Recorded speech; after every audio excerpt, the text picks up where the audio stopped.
Ang mga lumulutang na plastic itinuturing na yaman ni na Robert at Andoy. Masaklap isiping ito rin ang dahilan kung bakit lumalala ang polusyon sa karagatan. Base sa datos ng World Bank noong 2021, kada taon aabot sa 2.7 million tons ng basurang plastic ang nagmumula sa Pilipinas. 20% nito napapadpad sa mga karagatan. Ayon sa isang pag-aaral ng Ocean Conservancy, ang Pilipinas ang pangatlong contributor sa plastic pollution sa buong mundo. Isang itinuturong dahilan ang sachet economy o ang paggamit ng single-use containers na mahirap o imposibleng ma-recycle. The root cause of plastic pollution is actually plastic production. So kung hindi tayo gagawa ng plastic, kung hindi tayo gagawa ng milyon-milyong plastic, hindi tayo magkakaroon ng problema sa basura at sa mga single-use plastic that harm the environment.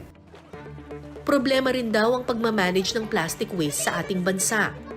Dahilan kung bakit imbis na sa mga treatment at recycling facility na pupunta ang mga plastic, sa dagat ito naiipon. Of course, kailangan yung mga simple everyday practices na pagdadala and yung mga proper segregation and opting for reusables. Pero we have to understand na yung mga individual actions, yung mga ginagawa ng mga individual can only do so much. Plastic pollution is a systemic problem. Kailangan baguhin yung sistema to actually address yung plastic pollution. Dagdag pa ng Greenpeace, para matugunan ang problemang ito, kailangan natin ng strict implementation ng existing laws, mga batas. But kulang tayo, hindi strict yung pag-implement. Even yung mga ordinances sa different cities, sa mga probinsya, meron naman. Hindi lang siya nai-implement ng maayos. Kailangan natin ng national plastic ban para yung mga problematic single-use plastics like sachets ay actually malimitahan yung pag-produce ng mga ganitong plastics. Ayon sa Coastal Resources and Foreshore Management Section ng DNR, pagtutulungan ng lokal na pamahalaan at mga komunidad ang kailangan para mabawasan ang problema sa basura.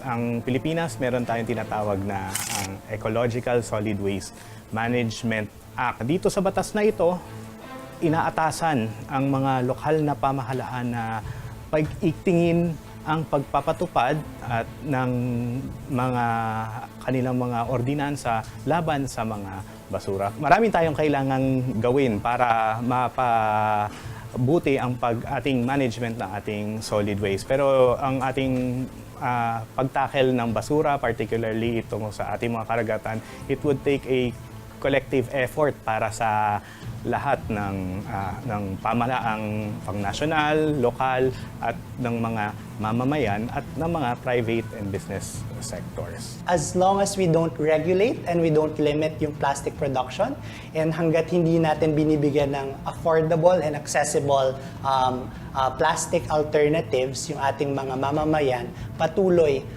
na mag-worsen yung problema natin with plastic pollution.